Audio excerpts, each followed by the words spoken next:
C'est vraiment un déchirement à chaque fois que je viens filmer ici parce que mon chat s'approprie ma chaise et je suis obligée de la virer, après elle a l'air toute triste. Salut à tous, j'espère que vous allez bien. On se retrouve aujourd'hui pour une vidéo produit terminé avec le nez bouché, la gorge enrouée et le pollen dehors. Donc j'espère que déjà le son est habituellement pas terrible, j'espère qu'il va être quand même potable et que vous allez pouvoir m'entendre. Du coup, il y a beaucoup de produits terminés que j'ai pas vraiment terminés mais qu'il était temps que je jette. Donc on va dire que c'est une vidéo produit terminé, slash, pourquoi on jette pas tout ça. Donc on va commencer par le produit bien connu de Benefit qui s'appelle le Professional, donc c'est un flouteur de pores. Donc ça va rentrer dans vos pores pour donner un effet lisse et matifié. Ça faisait un petit moment que je l'utilisais plus, j'avais acheté la petite size parce que j'étais pas sûre de vouloir l'utiliser, j'étais pas sûre de la qualité en fait, puisqu'ils faisaient pas d'échantillon de ce produit. J'ai été extrêmement déçue. Il traîne dans un de mes tiroirs depuis plusieurs mois. Ouais, plusieurs mois. Je trouve qu'il ne convient pas à ma peau. Même si je me démaquille bien, je trouve qu'il laisse un rendu dégueulasse à ma peau. J'ai plusieurs petits boutons. Alors que pour avoir recommencé à utiliser celui-ci qui est le Pores No More de Dr. Brent, là la différence est frappante. Je ne vois pas mes pores quand je l'ai appliqué. Et une fois que je me suis bien démaquillée, le lendemain je n'ai pas de boutons, donc comparé au Benefit il est bien plus cher. Mais moi je l'ai acheté en solde et du coup le Benefit c'est mort.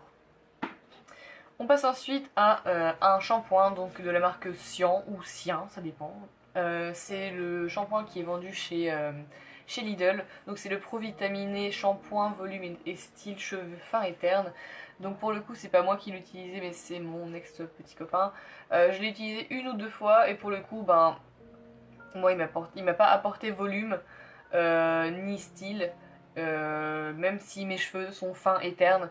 Mais j'ai plutôt tendance à utiliser des produits pour les cheveux colorés, donc c'est peut-être pour ça que celui-là ne m'a pas convenu, mais lui, étant donné qu'il se lavait les cheveux avec quasiment à chaque fois, en fait c'était son shampoing, et qu'il m'a jamais rien dit, je suppose qu'il était bien, mais en tout cas étant donné que il sera plus là pour l'utiliser, je ne vais pas le racheter. On passe ensuite à alors un beauty blender en forme de sapin de Noël, donc ça faisait partie de la collection de l'année dernière de Kiko. Donc je l'ai juste acheté parce qu'il était trop mignon en fait, mais il est absolument pas pratique. Donc je vais pas le jeter, je vais le garder en déco parce qu'il reste quand même vachement chou. Mais après, je veux dire, appliquer du fond de teint avec ça, à la limite peut-être l'anti-cerne, mais et encore même pas, il est pas pratique. On a plus de produits sur les doigts que sur le blender, du coup je ne rachèterai pas. J'ai ma bonne vieille éponge à moi et elle fait très bien le taf. Ensuite, on a, je pense que ça doit être du Tony Moly. Alors derrière, c'est écrit en coréen. C'est un gommage à la pomme. Je pense que c'est Tony Moly pour le visage, donc un truc très très doux que j'avais pu acheter pendant les soldes l'année dernière ou il y a 2 ans. Je l'ai pas fini. Je pense qu'il en reste encore dedans, mais l'odeur a tourné et de toute façon le grain n'était pas assez fort pour mon visage. Moi, il me faut des grains un petit peu plus épais si je veux vraiment avoir un effet gommant. C'était agréable, mais disons que c'était vachement gadget. Pourtant les produits Tony Moly en général sont bien, mais celui-là m'a pas plu. Je sais pas si j'ai mis ce produit dans la dernière vidéo produit terminé, mais je pense que je l'ai mis dans le haul en revenant des États-Unis. Donc c'est le Super Mud de Glam Glow qui m'a brûler le visage et défoncer la tête, donc je l'ai pas testé, je le retesterai pas et j'ai pas envie non plus de le filer à une copine pour qu'elle ça lui brûle le visage à son tour, donc je le jette. Il était temps que ça finisse à la poubelle et que ça vide mon tiroir. Je ne rachèterai pas, je resterai méfiante au niveau des produits Glam Glow, même si ça a l'air d'être une très très bonne marque, mais en tout cas moi je ne rachèterai pas.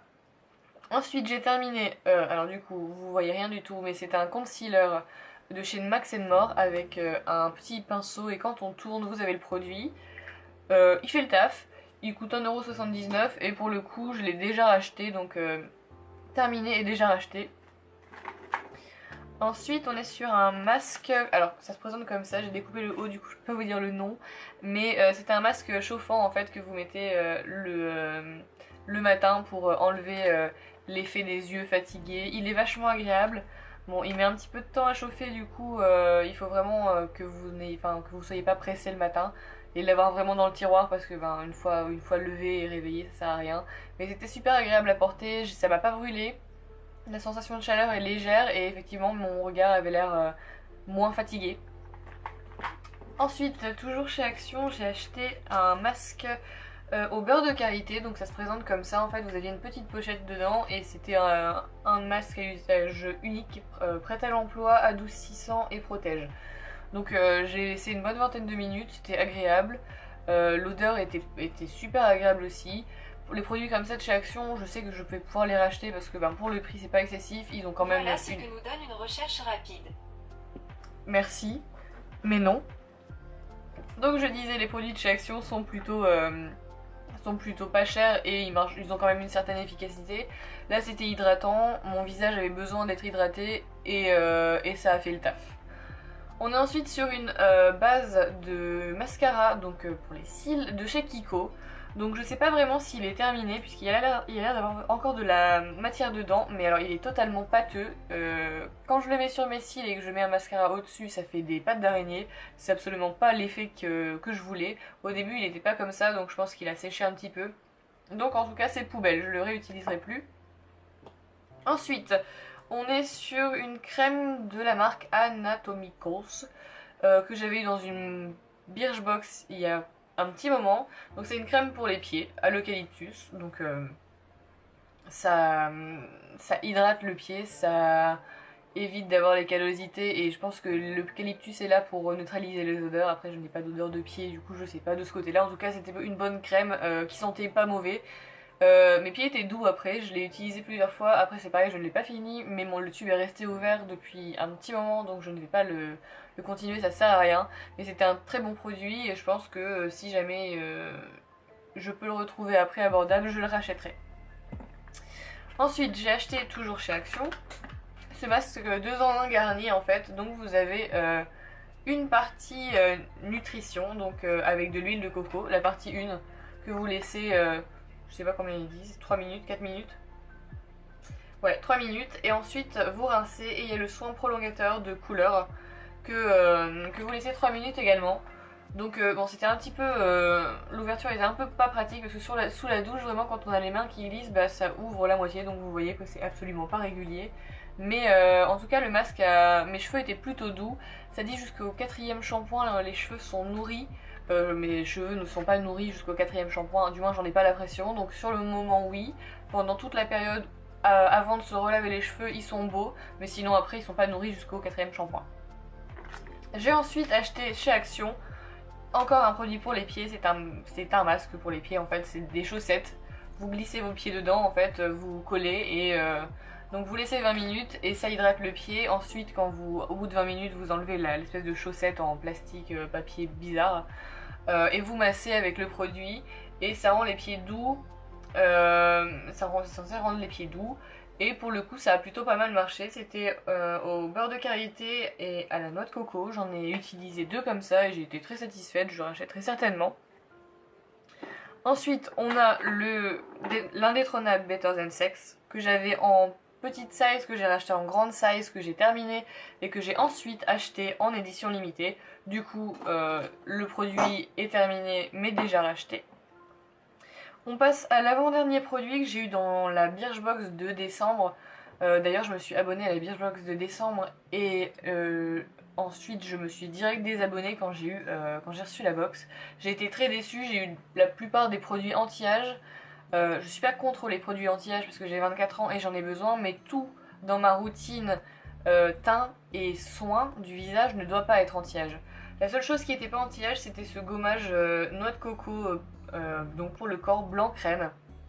Donc j'ai déjà eu l'occasion de tester les produits blanc crème et ils étaient plutôt cool. Par contre celui-là, quand on le mettait sur le corps, en fait ça faisait pas un gommage, on avait vraiment l'impression d'avoir des petits morceaux de papier qui sortaient de machine à laver qu'on était en train de frotter pour essayer d'enlever. C'était désagréable, l'odeur de noix de coco était hyper chimique et franchement à vomir. Donc je ne le recommanderais pas et je ne le rachèterai pas. Après les produits blanc crème sont bien, ils sont un petit peu onéreux, mais c'est des produits que vous pouvez tester en institut en général. Mais pour celui-là en tout cas je ne rachèterai pas. Et on termine par un produit de chez Urban Decay. Donc je l'ai très peu utilisé, c'est la teinte Reverb. En fait c'est quelque chose de holographique un peu métallisé que vous mettez sur vos rouges à lèvres. Donc le principe est bien. Au début c'était bien, ça fait vraiment quelque chose de bien uniforme, sauf que le produit sèche très très vite, que le produit, enfin le pinceau ne va même pas au fond, donc on peut même pas aller chercher ce qu'il y a au fond du produit. Il devient hyper épais et le pinceau va dans tous les sens, c'est insupportable, donc c'est inutilisable, donc je jette. Donc là on est plus sur des produits, alors du coup on est vraiment sur la seule chose que j'ai racheté là-dedans, c'est le mascara et les petits masques de chez Action. En fait, les trucs les plus chers, je les rachète pas. Donc au moins je suis économe. J'espère que cette vidéo vous a plu. Là je vais pas en faire avant un petit moment parce que j'avais vraiment stocké pas mal de produits qui étaient terminés. N'hésitez pas à me dire dans les commentaires si vous avez eu des avis différents des miens. N'hésitez pas à vous abonner et à liker. Puis on se voit prochainement pour une prochaine vidéo. Salut! Je me suis trompée de bouton.